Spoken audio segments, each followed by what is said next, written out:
అన్నిటికన్నా మించి 42% ఎవడన్నా ఇప్పుడు నేను బండి సంజయ్కి ఛాలెంజ్ చేస్తున్నా.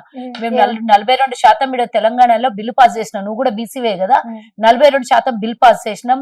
దమ్మున్న మొగనివైతే నువ్వు ఇమీడియట్ గా పార్లమెంట్ లో ఈ బిల్ని పాస్ చేపించి తీసుకొని రా. దేశవ్యాప్తంగా అమలు చేద్దాం దీన్ని.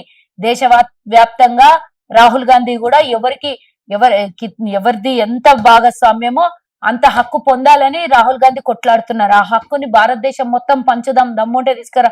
నా భాగస్వామ్యం, నీ భాగస్వామ్యం, అవతల భాగస్వామ్యం, ఎవరి భాగస్వామ్యం వాళ్ళకు వస్తుంది. దేశంలో ఉన్న ఆర్థిక వనరులు ఎవరి భాగస్వామ్యం వాళ్ళది.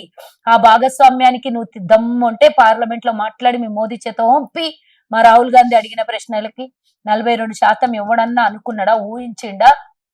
చెప్పండి.